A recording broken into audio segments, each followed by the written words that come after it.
ব্রাহ্মণবাড়িয়ার একজন হযরত ছিলেন ফখরে বাঙ্গাল আল্লামা তাজুল ইসলাম রাহমাতুল্লাহি আলাইহি। কত বড় আল্লাহর ওলি, উপস্থিত বুদ্ধি এত পরিমাণে ছিলেন। ব্রাহ্মণবাড়িয়ার এক পাগল ল্যাংটা বাবা রাস্তার মধ্যে ল্যাংটা হইয়া উলঙ্গ হইয়া ঘুরে। তো খাদেমকে বললেন, ল্যাংটাকে আমার দরবারে নিয়ে আসো, তার সঙ্গে আমি কিছু কথোপকথন করি। কোন কোন মুহাদ্দিসিন কেরাম মুসল্লিদেরকে 5 ভাগে বিভক্ত করেছেন। কয় ভাগে? 5 ভাগে। মুসল্লি কয় প্রকার?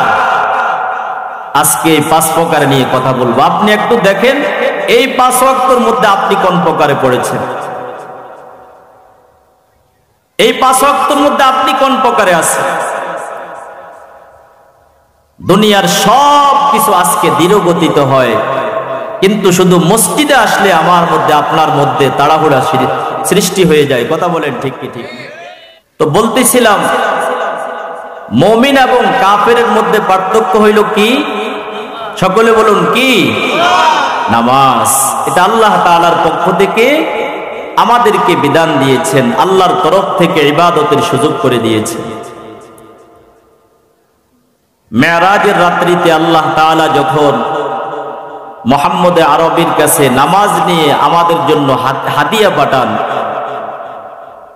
আল্লাহর নবীকে যখন নামাজ গিফট করলেন, কত ওয়াক্ত নামাজ দিয়েছেন? আরো জোরে বলুন, কত ওয়াক্ত?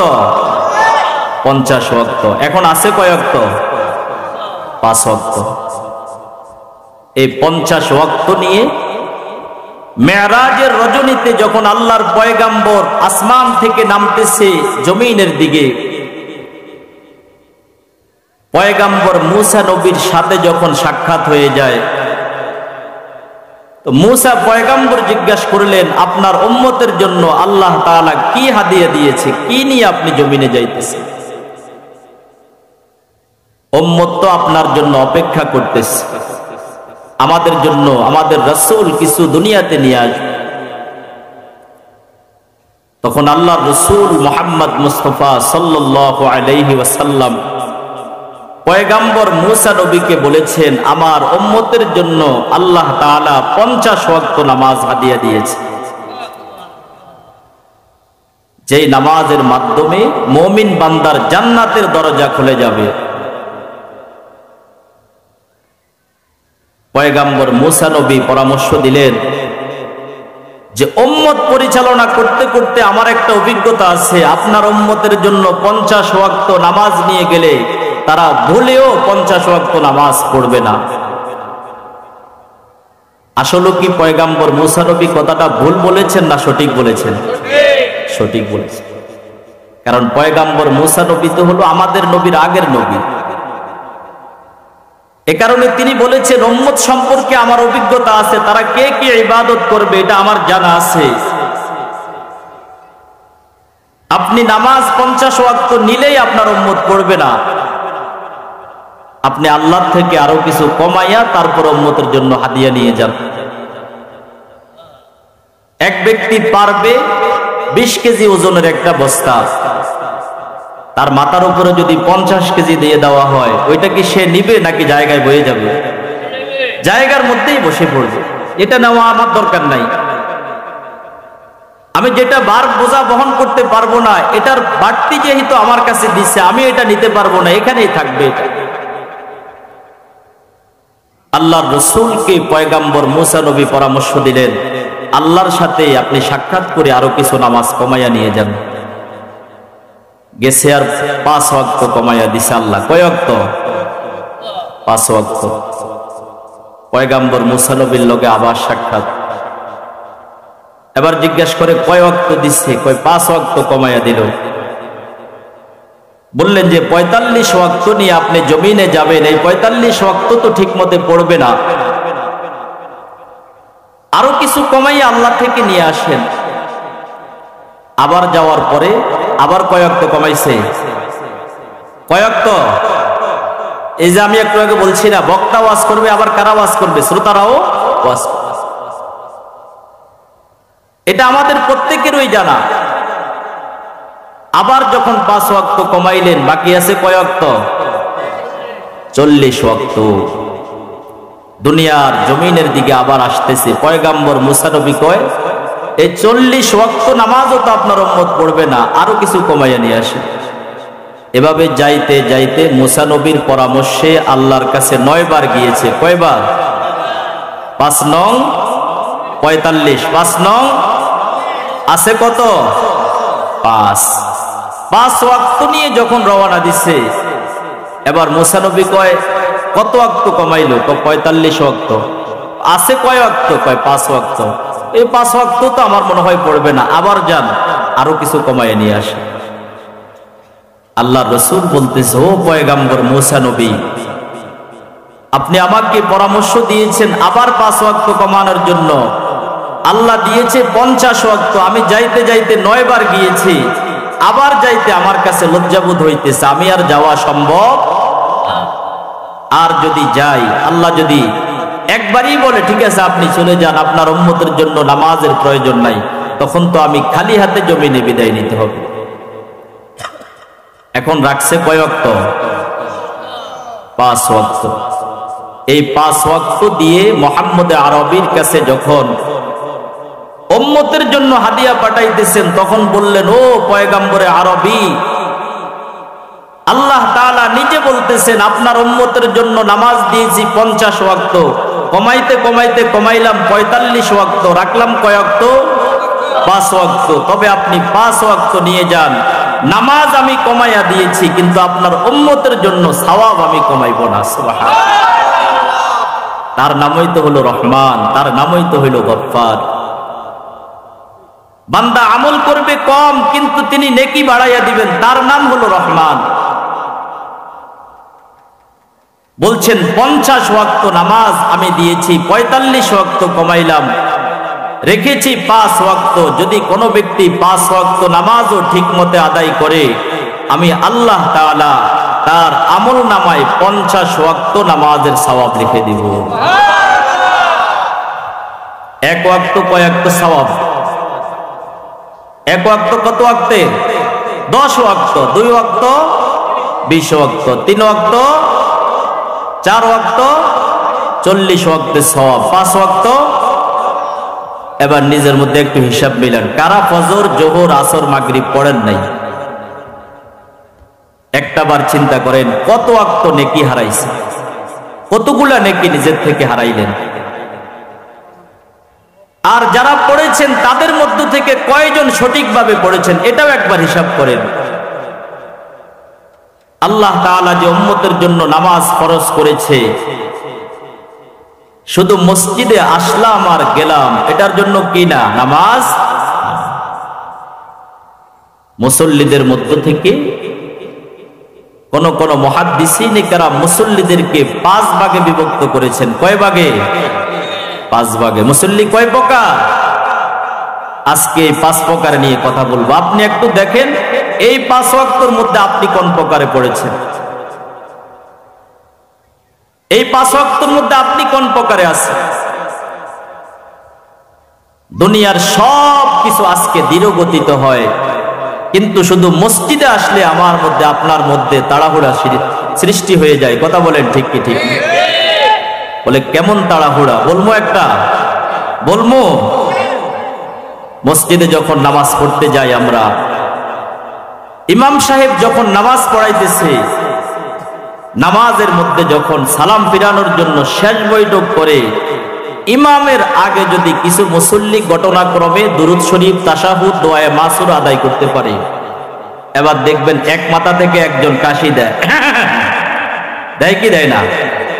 মানে উনি একজন যদি কাশি দেয়, তো পাশের থেকে আরেকজন দেয়, বুঝায় যে হুজুর আমাকে তাশাহুদ, দুরূদ শরীফ শেষ, আপনি সালাম ফিরাই দিচ্ছেন না। আপনি সালাম ফিরাইতে এত দেরি কেন? এমনি দোকানের মধ্যে খেলাধুলা সব হইতেছে, আমাকে সময় নষ্ট হইতেছে। আমরা তো আসছি একটু দৌড়াদৌড়ি করার জন্য, দ্রুত সালাম ফিরে আমাদেরকে বিদায় দিয়ে দেন। এই প্রকারের নামাজ যদি কেউ পড়ে, নবীজি সাল্লাল্লাহু আলাইহি ওয়াসাল্লাম বলেন, নামাজের কারণে বান্দার আমল নামায় সওয়াবের বিপরীতে শাস্তি উঠে যাবে। সওয়াবের বিপরীতে কি উঠবে? শাস্তি উঠবে। তাড়াহুড়ার নামাজ, নামাজের মধ্যে মনোযোগ ছিল না। অথচ আল্লাহ তাআলা কোরআনুল হাকিমের মধ্যে বলেন, যদি কোনো ব্যক্তি সঠিক তরিকায় নামাজ পড়ে, সঠিকভাবে নামাজ আদায় করে, আল্লাহ তাআলা নামাজের মাধ্যমে অশ্লীল বেহায়াপনা কাজ থেকে বান্দাকে বিরত রাখবেন। কথা বলেন ঠিক কি ঠিক না? আমাদের নামাজ তো আমাদেরকে অশ্লীল কাজ থেকে বিরত রাখে না, রাখে? নামাজও পড়ি আবার মিথ্যা কথাও বলি, নামাজও পড়ি আবার সুদের খাতার মধ্যে নামটা আমার সবার আগে, নামাজও পড়ি আবার ঘুষের কাজের মধ্যে জড়িত। তা আল্লাহ তাআলা যে কোরআনুল কারীমের মধ্যে বলেছেন নামাজের মাধ্যমে অশ্লীল বেহায়াপনা কাজ থেকে বিরত থাকা যায়, আল্লাহ কি এটা ভুল বলেছেন? তা আমরা তো বিরত থাকতে পারি না। এটাই আল্লাহ কোরআনুল কারীমের মধ্যে বলেন, ইন্নাস সালাতা তানহা আনিল ফাহশাই ওয়াল মুনকারি, ইন্নাস সালাতা তানহা আনিল ফাহশাই ওয়াল মুনকার। নিশ্চয়ই নামাজ মানুষকে অশ্লীল বেহায়াপনা কাজ থেকে বিরত রাখে। নামাজ যদি সঠিকভাবে কেউ আদায় করতে পারে, সঠিক তরিকায় যদি নামাজ আদায় হয়, যে নামাজের মধ্যে আল্লাহ পাক খুশি হয়, নামাজের মতো যদি নামাজ হয়, রব্বে কারীম বলেন বান্দা আমার ঘরে এসেছে আমাকে সেজদা দেওয়ার জন্য, আমাকে খুশি করার জন্য।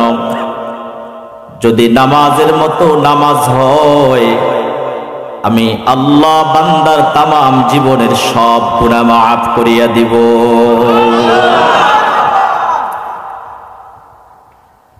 কিন্তু দুনিয়ার মধ্যে কতক মানুষ এমন আছে, আল্লাহ পাক পৃথিবীতে আমাদেরকে প্রেরণ করেছেন, কিছু মানুষ বলে আল্লাহ তাআলা দুনিয়াতে প্রেরণ করেছে।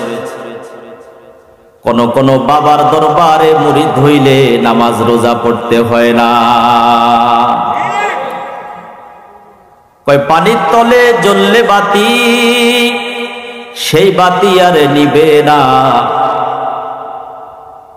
ল্যাংটা বাবার মুরিদ হইলে নামাজে রোজা লাগে না। বলে কি বলে না? ল্যাংটার মুরিদ হইলে নামাজ রোজা লাগে না, কারণ ল্যাংটা নিজেও তো নামাজ পড়ে না, তার মুরিদদেরকে কিভাবে নামাজের জন্য ডাকবে? ল্যাংটার আমলও তো ঠিক নাই, তার কাছে কেউ যদি মুরিদ হয় তার আমল কেমনে ঠিক হবে? এক লোক মুরিদ হয়েছে বিড়ি টানিনার কাছে, পীর সাহেবও মুরিদ বিড়ি টানে, আবার মুরিদও বিড়ি টানে। পীরও গাঞ্জা খায়, মুরিদও গাঞ্জা খায়। পীরও ইয়াব্বার পিছনে ঘুরে, আবার মুরিদকেও সবক দেয়, এটা খাইলে শরীরে এনার্জি আসে। কারণ পীরও তো সুবিধা না, মুরিদকে কিভাবে সবক দিবে?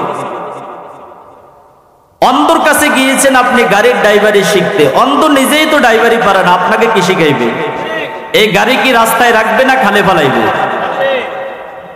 এমন ব্যক্তির কাছে মুরিদ হয়েছেন যেই ব্যক্তি নিজেও তো আমল জানে না, দিন জানে না, শরীয়ত জানে না, শুধু একটা জিনিস জানে, গাজার টোপলাটা কিভাবে টানতে হয় এটা ভালো করে জানে। এমন ব্যক্তির কাছে আপনি মুরিদ হয়েছেন।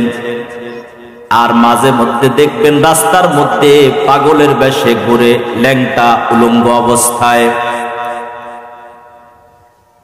ব্রাহ্মণবাড়িয়ার একজন হযরত ছিলেন ফখরে বাঙ্গাল আল্লামা তাজুল ইসলাম রহমতুল্লাহি আলাইহি। কত বড় আল্লাহর ওলি, উপস্থিত বুদ্ধি এত পরিমাণে ছিলেন। ব্রাহ্মণবাড়িয়ার এক পাগল ল্যাংটা বাবা রাস্তার মধ্যে ল্যাংটা হইয়া উলঙ্গ হইয়া ঘুরে। তো খাদেমকে বললেন, ল্যাংটাকে আমার দরবারে নিয়ে আসো, তার সঙ্গে আমি কিছু কথোপকথন করি। বিভিন্ন মাজারের মধ্যে যখন গাজার আসন হয়, আমাদের মতো পাগড়িওয়ালা পাঞ্জাবিওয়ালা টুপিওয়ালাকে যদি দেখে, বন্ডরা দেখে সাথে সাথে ভয় পেয়ে যায়। কি জানি হুজুর আজকে মাজারের মধ্যে কনফেস লাগায়, আমার বিরুদ্ধে আমাদের মুরিদের কাছে কি জানি বলে যায়। মাজারের মধ্যে যখন প্রবেশ করি তখন মুরিদদেরকে বলে, হুজুরকে জলদি করে মাজার থেকে তাড়াইয়া দাও। যদি মাজারের মধ্যে হুজুর থাকে কিছুক্ষণের মধ্যে বেজাল লাগতে পারে। আসলে তো হুজুর বেজালের জন্য যায় না, হুজুর যায় মূলত বেজাল ছুটানোর জন্য।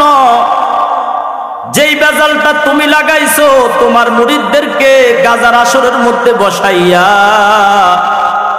জাহান্নামের দিকে তুমি ডাকতেছ, এ গাজার আসরকে ভেঙ্গে দিয়ে কেমন করে তুমি জান্নাতি হতে পারো?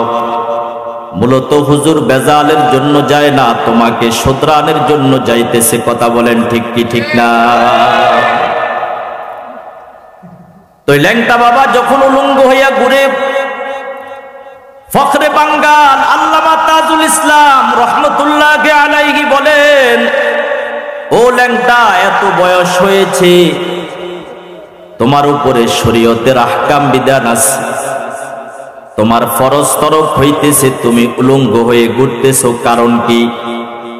ল্যাংটায় জবাব দেয়, আল্লাহ পৃথিবীতে যেই দিন মানুষ পাঠাইলেন ওই দিন পরনে কোনো কাপড় চোপড় ছিল না।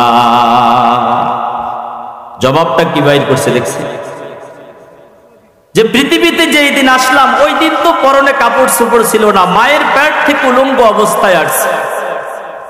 তো দুনিয়াতে কিছুদিন থাকবো, এখানে আবার কাপড় চোপড় পরে জমিন থেকে বিদায় নিতে হবে, এটার কারণ? ল্যাংটা প্রশ্ন করছে কাকে? ফখরে বাঙ্গাল আল্লামা তাজুল ইসলাম রহমতুল্লাহ আলাই। অত্যন্ত বুজুর্গ, বড় বুজুর্গ ছিলেন, বড় আল্লাহওয়ালা, বড় মাফের আলেম ছিলেন।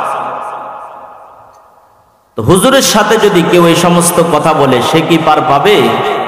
আল্লাহ পাক তো উপস্থিত বুদ্ধি ওলামায়ে কেরামকে এমন দিয়েছেন, উপস্থিত বুদ্ধি কথা বলার হিকমত এমন দিয়েছেন, তাদের সঙ্গে কথা বলে আল্লাহ তাআলার পক্ষ থেকে হিকমত আল্লাহ পাক এমন ভাবে দিয়েছেন, কোন বেঈমান কোন নাফরমান যেভাবেই তাদেরকে যুক্তি দেখ, মুসলমান ইমানদার যখন বুকে সাহস নিয়ে নারায়ে তাকবীরের স্লোগান অন্তরের মধ্যে রেখে বেঈমান বেদাআতি যারা মুসলমানদের পক্ষে মুসলমানদের বিরুদ্ধে কথা বলতে চায়, একজন খাঁটি ইমানদার যদি নারায়ে তাকবীরের স্লোগান দিয়ে দাঁড়ায়, বেঈমানরা জমিন থেকে পালাতে বাধ্য হবে। কথা বলেন ঠিক কি ঠিক?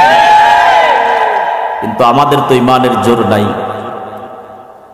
ইমানের জোর নাই। ওই যে নামাজ আল্লাহ তাআলা 50 ওয়াক্ত থেকে 5 ওয়াক্ত দিয়েছেন, এই 5 ওয়াক্ত তো ঠিক মতো কি করি না, আদায় করি না।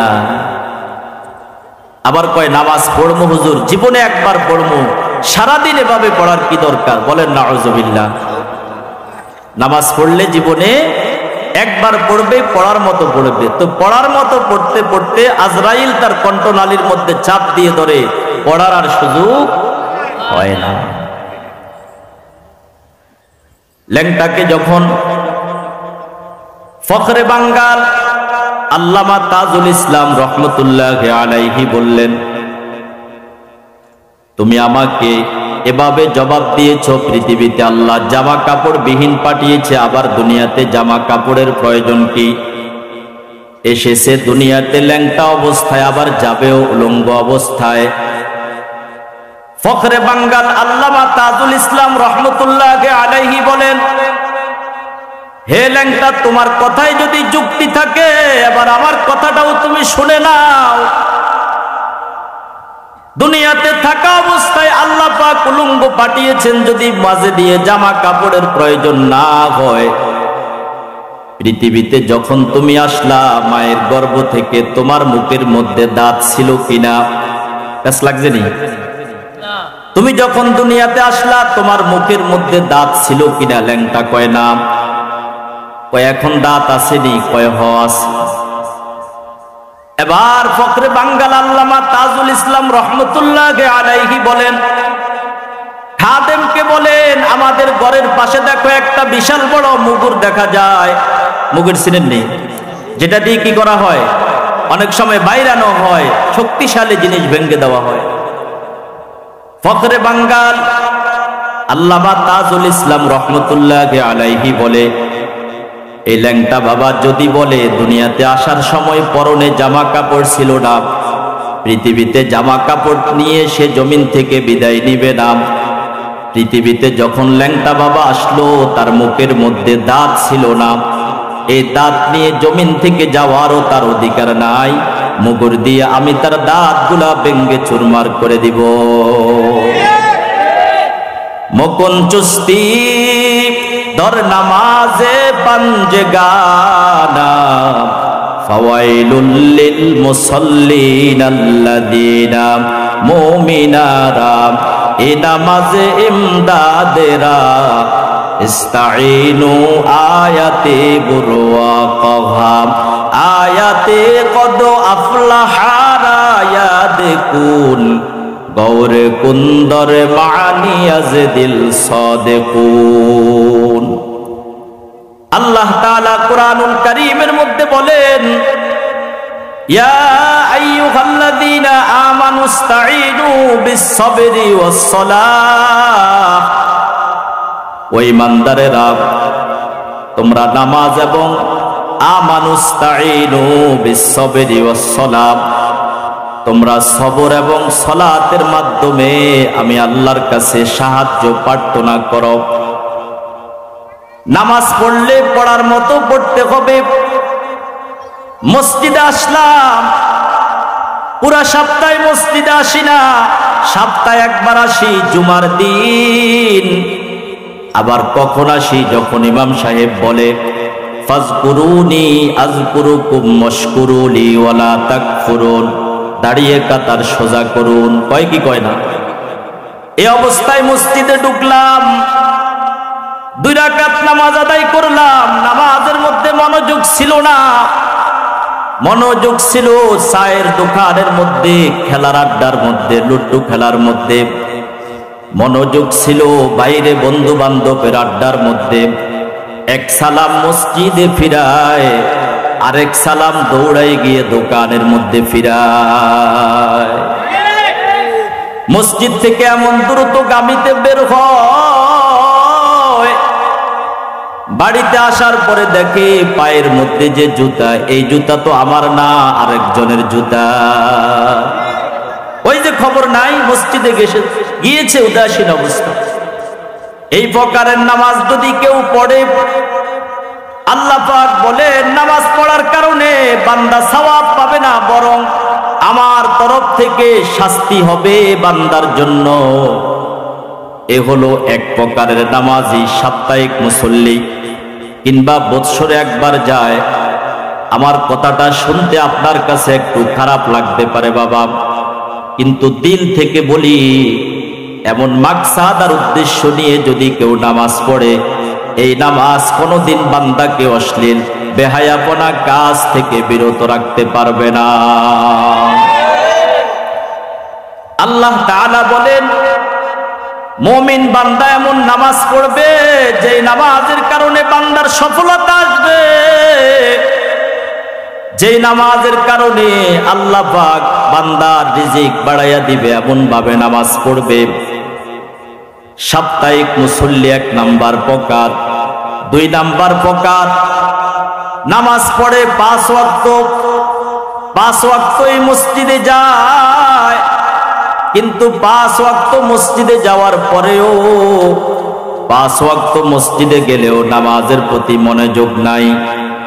নামাজের মধ্যে নিয়ত বাঁধে আল্লাহু আকবার, আলহামদুলিল্লাহি রাব্বিল আলামিন, আর রহমানির রহিম, মালিক ইয়াউমিদ্দিন, ইয়্যাকা না'বুদু ওয়া ইয়্যাকা নাস্তাঈন, ইহদিনাস সিরাতাল মুস্তাকিম, সিরাতাল লাযীনা আন'আমতা আলাইহিম গায়রিল মাগদুবি আলাইহিম ওয়ালাদ-দাল্লিন।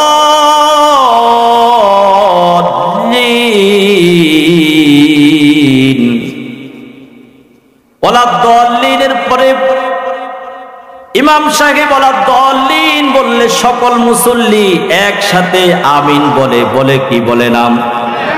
আল্লাহর পয়গাম্বর বলেন মুসল্লি সবাই যখন আমিন বলে, মুসল্লি তাদের আমিনের সঙ্গে যদি ফেরেশতাদের আমিন একসাথ হয়ে যায়, গফিরা লাহু মা তাকদ্দামা মিন যামবিহি, আল্লাহ পাক বান্দার পিছনের সব গুনাহ মাফ করিয়া দেয়। কিন্তু নামাজ পড়ে, নামাজের মধ্যে মনোযোগ নাই, নামাজ পড়ে নামাজের মধ্যে অলসতা, নামাজ পড়ে নামাজের মধ্যে আল্লাহ পাকের কথা ধ্যান করে না। এই প্রকারের মুসল্লি আছে, নামাজ পড়ে নামাজের মধ্যে নিজের দোকানের হিসাব করে, করে কি করে না? নামাজের মধ্যে দাঁড়াইয়া আল্লাহু আকবার বলে। যদি দোকান 3 থেকে 4টা থাকে, 4 রাকাতের মধ্যে 4 দোকানের হিসাব সমাপ্ত করে। মুসল্লি আসছে নামাজ পড়ার জন্য, এশার নামাজ ইমামের সাথে পড়বে, আল্লাহু আকবার বলে নামাজের নিয়ত বাঁধল। ইমাম সাহেব 4 রাকাত নামাজ পড়ার পর যখন সালাম ফিরাইলেন, একজন মুসল্লি হঠাৎ করে দাঁড়িয়ে যায়, হুজুর প্রত্যেক দিন নামাজ পড়ি আপনার পিছে, এশার নামাজ 4 রাকাত, এশার নামাজ কত রাকাত? 4 রাকাত। মুসল্লি বলে দৈনন্দিন নামাজ পড়ি 4 রাকাত, আজকে দেখি 3 রাকাত পড়লাম। কয় রাকাত পড়ছে? উনি যখন বলছে নামাজ 3 রাকাত পড়েছি, বাকি মুসল্লিরা কয় চুপ থাক বেটা, নামাজ 4 রাকাত হয়েছে। কয় কি কয় না? এক মাথায় একজন যদি বলে নামাজ ভুল হয়েছে, আসলে নামাজ ভুল হয় নাই, সবাই মিলে একসাথে বলে মূলত তোর নামাজে মনোযোগ ছিল না বেটা, হুজুর নামাজ ঠিক হয়েছে। ইমাম সাহেবকে ধরলেন, হুজুর নামাজ পড়েছেন 3 রাকাত, প্রত্যেক দিন পড়ি 4 রাকাত, আজকে হয়েছে 3 রাকাত। ইমাম সাহেব কয় নামাজ পড়েছি 4 রাকাত। সব মুসল্লিও বলে নামাজ হয়েছে 4 রাকাত, কিন্তু একজন মুসল্লি কয় নামাজ হয়েছে 3 রাকাত। ইমাম সাহেব বললেন, কেমন করে নামাজ 3 রাকাত হয়েছে? আপনার দলিল থাকলে আপনি আমাকে দলিল দেন। এবার বাজারের ব্যবসায়ী বলে, হুজুর দৈনন্দিন যখন আপনার পিছনে নামাজ পড়তে দাঁড়াই, বিশাল বড় বাজারের মধ্যে আমার 4টা দোকান, 4 রাকাত নামাজের মধ্যে আমি 4 দোকানের হিসাব সমাপ্ত করি, কত টাকা বিক্রি করলাম, কয় টাকা বাকি থাকলো, কয় টাকার মাল কিনলাম, কয় টাকা মালওয়ালাকে দিলাম, আজকে হিসাবটা সমাপ্ত করতে পারলাম না। 3 দোকানের হিসাব সমাপ্ত করার পর দেখি আপনি সালাম ফিরাইয়া নিয়েছেন, বোঝা গেল নামাজ 3 রাকাত হয়েছে, নামাজ 4 রাকাত হয় নাই। এই প্রকারের মুসল্লির নামাজ মুসল্লিকে জান্নাতে নিবে না, বিড়ি খানার থেকে বিরত রাখবে না, মিথ্যা কথা বলার থেকে বিরত রাখবে না, গুনাহে সগীরা গুনাহে কবিরা থেকে বিরত রাখবে না।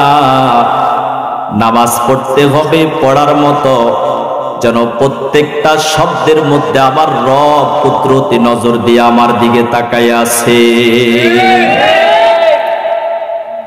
হাদিস শরীফে পয়গম্বরে আরবি বলেন, বান্দা যখন নামাজ পড়ার জন্য নামাজের মধ্যে দাঁড়ায়, বান্দা যখন কোরআন তেলাওয়াত করে, প্রতি কোরআনের তেলাওয়াতের সঙ্গে সঙ্গে কেমন জানি বান্দা আল্লাহর সাথে কথা বলতেছে। সুবহানাল্লাহ বলবেন না? বান্দা নামাজ পড়তেছে, কেমন জানি আল্লাহর সাথে কথা বলতেছে। বান্দা যখন বলে আলহামদুলিল্লাহি রাব্বিল আলামিন, আল্লাহ তাআলা জবাব দেয় হামিদানি আব্দি, আমার বান্দা আমার প্রশংসা করেছে। আল্লাহ যদি বলে বান্দা আমার প্রশংসা করেছে, বান্দা খুশি হবে না বেজার হবে? হামিদানি আব্দি, বান্দা আমার প্রশংসা করেছে। আর রহমানির রহিম, আল্লাহ বলে আসনা আলাইয়া আব্দি, বান্দা আমার সানা পড়েছে। আর রহমানির রহিম। বান্দা যখন বলে মালিক ইয়াউমিদ্দিন, আল্লাহ তাআলা বলেন মাজ্জাদানি আব্দি, আমার বান্দা আমার বড়ত্ব বয়ান করেছে। প্রত্যেকটা শব্দ যখন এভাবে বলতে থাকে, বান্দা যদি নিজ কানে শুনতো, সাথে সাথে বান্দার অন্তরটা ভরে যাইতো। কথা বলেন ঠিক কি ঠিক না? বান্দা যখন বলেন ইয়াকা না'বুদু ওয়া ইয়াকা নাস্তাঈন, আল্লাহ তাআলা বলেন হাযা আব্দি ওয়া বাইনা আব্দি। বান্দা যখন ইয়াকা না'বুদু ওয়া ইয়াকা নাস্তাঈন বলে, আল্লাহ তাআলা বলেন আমার মধ্যে আর বান্দার মধ্যে একটা মহাব্বতের বন্ধন সৃষ্টি হয়ে গেল। ওয়ালিহাযা আব্দি মা সাআলা, এখন বান্দা আমার কাছে যাহা কিছু চাইবে আমার তরফ থেকে বান্দার জন্য মঞ্জুর হয়ে যাবে। কিন্তু নামাজ পড়ার মতো নামাজ পড়তে হবে। নামাজটা যদি নামাজের মতো না হয়, আল্লাহ তাআলার কাছে ফেরেশতারা নামাজটা যখন বান্ডিং করে নিয়ে যায়, আমি যখন নামাজে দাঁড়াইলাম ফেরেশতারা আমার পাশেও আমার আমল লেখার জন্য দাঁড়িয়ে যায়। বান্দা যখন আল্লাহু আকবার বলে, আল্লাহ সব চাইতে বড়, আল্লাহ বলে আমার বান্দা আমাকে বড় বানাইয়া দিয়েছে, আমিও আমার বান্দাকে দুনিয়ার মানুষের মাঝে বড় বানাইয়া দিব। নামাজ পড়লে লাভ না ক্ষতি? নামাজ দিয়েছে কয় ওয়াক্ত? ছিল কয় ওয়াক্ত? 50 ওয়াক্ত। 50 ওয়াক্ত থেকে 5 ওয়াক্ত যদি কোনো ব্যক্তি এই 5 ওয়াক্ত ঠিক মতে আদায় করে, আল্লাহর রাসূল বলেন 5 ওয়াক্ত নামাজের বিনিময়ে আল্লাহ পাক 50 ওয়াক্ত নামাজের সওয়াব দান করবেন। সুবহানাল্লাহ। তাহলে 2 নাম্বার মুসল্লির কথা বললাম, 2 নাম্বার প্রকার। 5 ওয়াক্ত নামাজ ঠিক মতে মসজিদে যায়, কিন্তু কি পড়ে নিজেও জানে না, নামাজের মধ্যে অলসতা ভাব। প্রথম প্রকারের মুসল্লি সপ্তাহে যায় কিংবা বৎসরে যায়। এ 2 প্রকারের মুসল্লি। এক প্রকারের মুসল্লির জন্য রয়েছে আল্লাহর তরফ থেকে শাস্তি, আরেক প্রকারের মুসল্লির জন্য রয়েছে আল্লাহর তরফ থেকে ধমক। কোন বড় ব্যক্তি যদি কাউকে ধমক দেয়, তখন ওই ব্যক্তি মনে মনে চিন্তা করে, এই প্রভাবশালী লোক আমাকে ধমক দিয়েছে, এই ধমকটা তো সে অবশ্যই আমাকে যে কোনো সময় শাস্তি দিতে পারে। কথা বলেন ঠিক কি ঠিক? 3 নাম্বার প্রকারের মুসল্লির কথা শুনে নেন বাবা। 3 নাম্বার প্রকারের মুসল্লি হইল, নামাজ পড়ার জন্য মসজিদে আসলো, আল্লাহু আকবার বলে যখন নামাজের মধ্যে দাঁড়ায়, এবার ফেরেশতারা বান্দার আমল নামা লিখতে থাকে। আর শয়তান বান্দাকে বারংবার ওয়াসওয়াসা দেয়, শয়তান বারংবার নামাজের কথা বুলাইয়া দেয়। দীর্ঘক্ষণ নামাজের মধ্যে যখন থাকে, কিছুক্ষণ পর নামাজ থেকে মন সরে যায়। নামাজ থেকে মন সরে যাওয়ার পরে শয়তানের সাথে লড়াই করে যখন আবার নামাজের মধ্যে মনটা ফিরাইয়া নিয়ে আসে, আল্লাহ তাআলা বলেন বান্দার মধ্যে যদি এই গুণটা থাকে, শয়তানের সাথে যুদ্ধ করে বান্দা আবার নামাজে ফিরে আসলো, আমি আল্লাহ ওয়াদা করলাম বান্দার আমল নামায় আমি একটা জিহাদের সওয়াব লিখে দিব। শয়তানের সঙ্গে যুদ্ধ জিহাদ করে নামাজের মধ্যে মনটা আবার ফিরাইয়া নিয়ে আসলো। এভাবে যদি নামাজ আদায় করে, আল্লাহ তাআলা বলেন এই নামাজ হলো আমার পক্ষ থেকে ক্ষমার নামাজ। এই নামাজ যদি কেউ পড়ে, এই নামাজের কারণে আমি বান্দাকে ক্ষমা করে দিব। বলেন সুবহানাল্লাহ। আরেক প্রকারের নামাজই হলো, নামাজে দাঁড়াইছে, নামাজ থেকে মন কোনো দিকে যায় না, আল্লাহু আকবার বলে নামাজে দাঁড়াইলো, প্রত্যেক রাকাতের মধ্যে এমন ভাবে নামাজ পড়েছে খুশু খুজু সহকারে, আল্লাহ তাআলার কাছে নামাজটা অত্যন্ত দামি মনে হয়েছে। আল্লাহ তাআলা বলেন, এই নামাজের কারণে বান্দাকে আমি মাফ করে দিব, আবার বান্দার আমল নামায় আমি আল্লাহ সওয়াব লিখে দিব। 5 নাম্বার প্রকারের নামাজি, নামাজের মধ্যে যখন দাঁড়াইলো আল্লাহু আকবার বলে যখন নামাজের মধ্যে দাঁড়ায়, হাদিসে জিবরাইলের মধ্যে আসে, আনতা আবুদাল্লাহা কাআন্নাকা তারাহ ফাইন লাম তাকুন তারাহু ফাইন্নাহু ইয়ারাক। বান্দা এমন ভাবে আল্লাহ পাকের ইবাদত করবে, আল্লাহু আকবার বলে আল্লাহর সামনে বান্দা যখন দাঁড়াইবে, পৃথিবীর সব ধ্যান খেয়াল পিছনে রেখে যখন আল্লাহকে সেজদা দেওয়ার জন্য বান্দা দাঁড়ায়, কেমন জানি নামাজের মধ্যে দাঁড়িয়ে দাঁড়িয়ে বান্দা আল্লাহকে দেখতেছে। ও দয়ার মালিক, পৃথিবীতে তুমি প্রেরণ করেছ, তোমার ইবাদতের জন্য দাঁড়াইলাম, তুমি যদি মাফ না করো পৃথিবীতে আমাদেরকে ক্ষমা করার মতো আর কেউ নাই। আল্লাহ তাআলার কাছে বারংবার যদি এভাবে ক্ষমা চাইতে থাকে, আল্লাহর স্মরণ বান্দার অন্তরের মধ্যে থাকে, আল্লাহ তাআলা বলেন, বান্দা যেভাবে আমার কাছে ক্ষমা চায়, আমার কুদরতি অন্তরটা যখন ঠান্ডা হয়ে যায়, আমি সাথে সাথে বান্দাকে ক্ষমার ঘোষণা দিয়ে দিই। নামাজের মধ্যে দাঁড়াইছে, কেমন জানি আল্লাহকে দেখতেছে, আর বান্দা যদি আল্লাহকে দেখতে না পায়, তবে বান্দার দিলের মধ্যে এই স্মরণটা রাখবে, আমি হয়তো দুনিয়ার চক্ষু দ্বারা আল্লাহকে দেখি না, কিন্তু রব তো গোটা কায়নাত সৃষ্টি করলেন, আল্লাহ তাআলা পৃথিবীর বুকে সব কিছু দেখেন। আমি নামাজে দাঁড়াইলাম, আমাকে একমাত্র দেখতেছে কে? আরো জোরে বলেন, আমাকে দেখতেছে কে?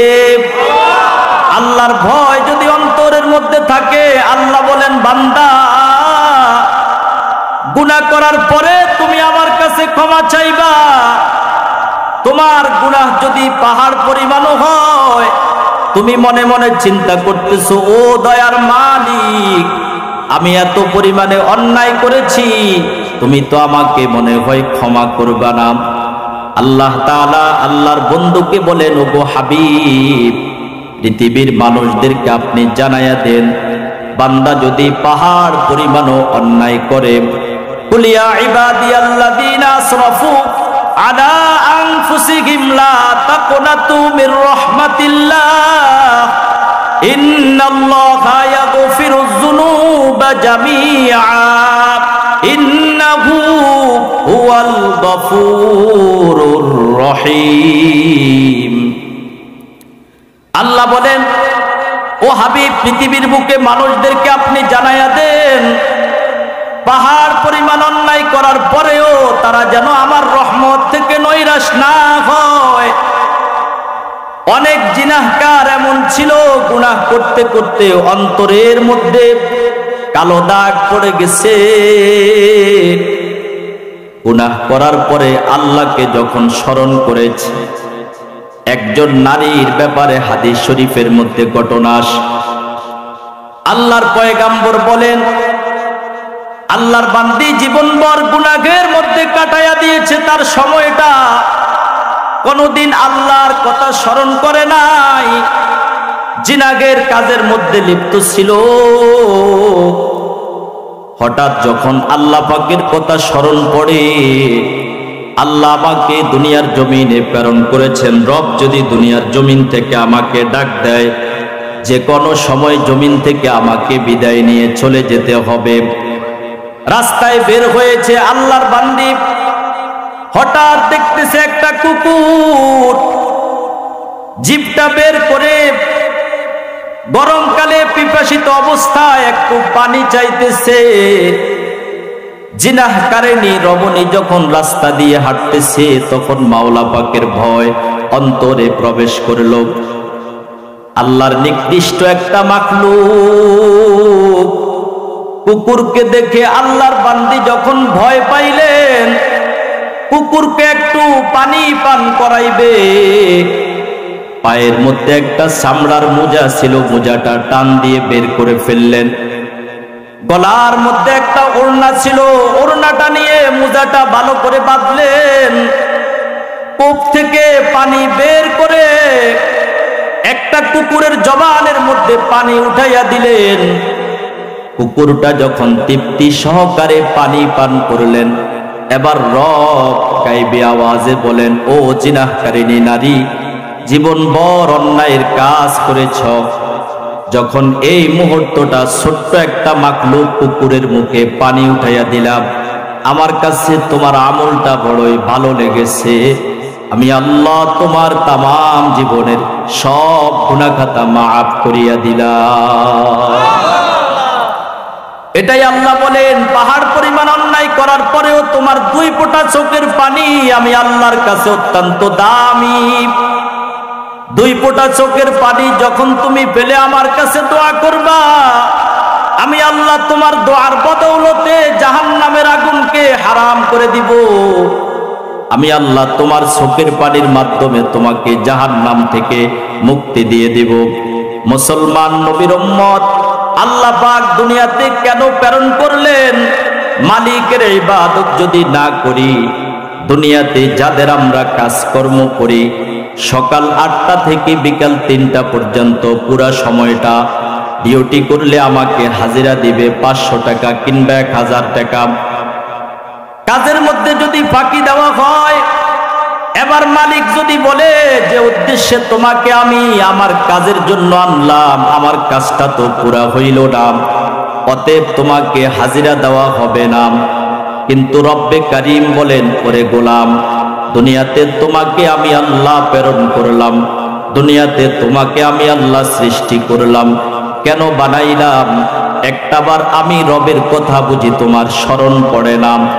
আমি আমার বন্ধুর মাধ্যমে 5 ওয়াক্ত নামাজ দিয়েছি। এক ওয়াক্ত নামাজ পড়লে তোমার আমল নামায় 10 ওয়াক্তর নেকি উঠে যাবে। একটাবারও বুঝি তোমার জাহান্নামের আশায় নামাজ পড়তে মন চায় না? মুয়াজ্জিন হাইয়া আলাস সালাহ বলে মসজিদের দিকে আমাকে ডাক দেয়, আমি ঘুমের ঘরে বিভোর, আমি তো নামাজ পড়ি না, আল্লাহর কথা স্মরণ করি না। অথচ আল্লাহ তাআলা বলেন, কোন ব্যক্তি যদি দিল থেকে 5 ওয়াক্ত নামাজ আদায় করে সঠিক সময়ে, আল্লাহর পয়গম্বর বলেন 5 ওয়াক্ত নামাজ যদি কেউ আদায় করে, তাকে 1 নাম্বার পুরস্কার দিবে, তার রিজিকের অভাব আল্লাহ তাআলা দূর করিয়া দিবে। রিজিকের অভাব দূর হয়ে যাক, এটা আমরা কে কে চাই না? সবাই তো চাই আমার রিজিকের অভাব দূর হয়ে যাক। আমার সন্তান সন্ততিকে একটু খাওয়ানোর জন্য কত চেষ্টা আর মেহনত আমার, কতগুলা ব্যাংক থেকে আমি ঋণ নিয়ে সংসার পরিচালনা করি সন্তানের মুখে একটু খাবার উঠানোর জন্য। আল্লাহর পয়গম্বর বলেন, 5 ওয়াক্ত নামাজ যদি তুমি পড়ো, 1 নাম্বার পুরস্কার, দুনিয়াতে তোমার রিজিকের অভাব দূর হয়ে যাবে। দুনিয়াতে দেখবেন অনেক মানুষ টাকা ইনকাম করে, টাকার কোনো অভাব নাই, 50,000 টাকা মাসে ইনকাম, তবুও মাস শেষে বলে আমি সামান্য বাজার করার মতো টাকাও আমার কাছে নাই। আর হুজুরদের দিকে যদি তাকান, মাত্র 4 থেকে 5,000 টাকা ইমামতি করে, আল্লাহ পাক এমন বরকত দিয়েছে, 5,000 টাকা বেতন পাওয়ার পরে যে ব্যক্তি 50,000 টাকা বেতন পাইল, মাস শেষে নিজের জন্য একটা জামা কিনবে, কিংবা একটা গেঞ্জি জামা কাপড় কিনবে, ওই টাকাটাও পকেটে থাকে না। কিন্তু 4 থেকে 5,000 টাকা যে ইমামকে আপনারা বেতন দেন, ওই ইমামের গায়ের দিকে তাকাইলে একটা পাঞ্জাবি এক এক জামার গজ 4 থেকে 500 টাকা। একটা জামা বানাইতে 2 থেকে 2500 টাকা, একটা জুতা পরে 2 থেকে 2500 টাকা, গায়ের মধ্যে যে একটা কোট দেখা যায় 2 থেকে 3000 টাকা দিয়ে কিনে। টাকা কম কিন্তু বরকতের দরওয়াজা খুলে দিয়েছে কে? আরো জোরে বলুন, বরকতের দরওয়াজা খুলে দিয়েছে কে? এই বলে ইমাম সাহেবকে আবার টাকা কম দেওয়া যাবে না। কথা বলেন ঠিক কি ঠিক না? ইমামকে চেষ্টা করবেন সব চাইতে ভালো রাখার জন্য। আজকে সমাজের মধ্যে তাকাইলে দেখা যায় সকল মানুষের কদর হয়, কিন্তু যে ব্যক্তি আমার জাহান্নাম আর জান্নাতের পার নিয়ে আমার 4 রাকাত 2 রাকাত নামাজকে শুদ্ধ করবে, মসজিদের মধ্যে ইমামতি করবে, ওই ইমামের পক্ষে কথা বলার জন্য মানুষ পাওয়া যায় না। আপনার জান্নাত আর জাহান্নাম যার উপরে নির্ভর করবে, সব চাইতে চেষ্টা করা তাকে ভালো রাখা। ইমাম সাহেবকে বেতন দেয় 4 থেকে 5000 টাকা। কত দেয়? 5000 টাকা। তাও আবার 2-4-5 মাস বাকি রাখে। তো সভাপতি সাহেবের ছেলে বাংলাদেশে যখন পড়াশোনা শেষ করেছে, আইসা ইমাম সাহেবকে বলতেছে যে হুজুর, আমার ছেলেটা বাংলাদেশের পড়াশোনা শেষ করেছে, তার জন্য আপনি একটু দোয়া করেন যেন একটু ভালো চাকরি। ইমাম সাহেব দোয়া করলেন, ও দয়ার মালিক, মসজিদের সভাপতি সাহেব আমার কাছে দোয়া চেয়েছে, তার সন্তান বাংলাদেশের পড়া শেষ করেছে, এখন তুমি তার সন্তানের জন্য একটা চাকরির ব্যবস্থা করিয়া দিও, আর চাকরির বেতনটা যেন আমি ইমামের সমান হয়। লাগছেনি বাজার? সভাপতি সাহেব বলে, হুজুর, মনে করছিলাম ফজর পর্যন্ত আপনাকে রাখবো, এশার সময় দোয়া করেছেন, এখন ওই গাড়ি নিয়ে আপনি বের হয়ে যান, আপনার 3-4 হাজার টাকা বেতন, আমার ছেলে এত কম বেতন দিয়ে কেমনে চলবে?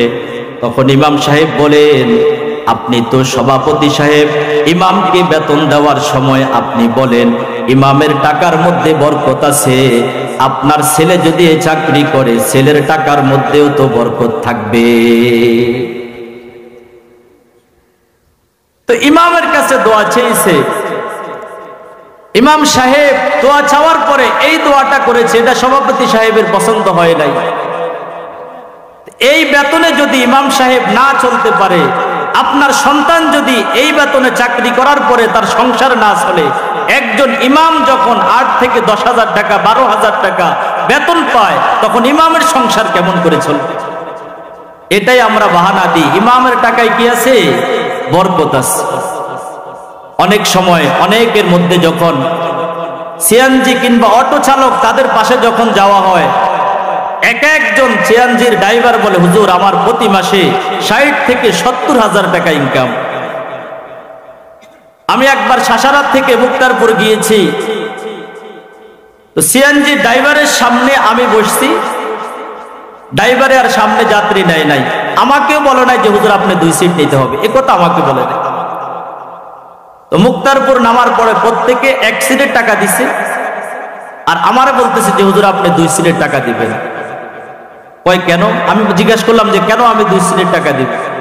সামনে তো আমি আর যাত্রী নেই নাই, ভাবছিলাম আপনি 2 সিট নিবেন। আমি তো আপনাকে বলি নাই আমি 2 সিট নিছি। তো শাসারাত থেকে মুক্তারপুর যাওয়া পর্যন্ত সে আমাকে গল্প শোনাইছে যে হুজুর, প্রতি মাসে এই সিএনজির মাধ্যমে আমার 60,000 টাকা ইনকাম। কত টাকা? 60,000 টাকা। আর আমার বেতন হলো 10 থেকে 15,000 টাকা। তো মুক্তারপুর যাওয়ার পরে কিছুক্ষণ কথা কাটাকাটি হয়ে এবার আমারে বলতেছে যে হুজুর আপনার টাকায় বরকত আছে, দেন, বাড়াইয়া দেন, 2 সিটের ভাড়া আপনি দিয়ে দেন। আমি কইলাম আপনার 60,000 টাকা আপনার বরকত নাই, আমার 10 থেকে 15,000 টাকা এত বরকত হয়ে গেল।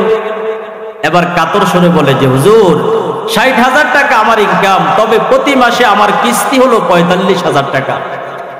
কত টাকা? টাকার মধ্যে বরকত আছে? বরকত নাই। বরকত দেওয়ার মালিক কে? আল্লাহর কাছে বরকত চাইতে হবে। বরকত আসবে একমাত্র নামাজের মাধ্যমে। সর্বপ্রথম বলছিলাম 1 নাম্বার পুরস্কার বান্দার রিজিকের অভাব দূর হয়ে যাবে নামাজের মাধ্যমে। 2 নাম্বার পুরস্কার, বান্দাকে আল্লাহ তাআলা নামাজের মাধ্যমে কবর আযাব থেকে হেফাজত করবেন, বলেন সুবহানাল্লাহ। 3 নাম্বার পুরস্কার দেওয়া হবে, কিয়ামতের ময়দানে বান্দাকে যখন আমলনামা দিবে আল্লাহ তাআলা নামাজি ব্যক্তির আমলনামা তার ডান হাতের মধ্যে দিবেন, সুবহানাল্লাহ।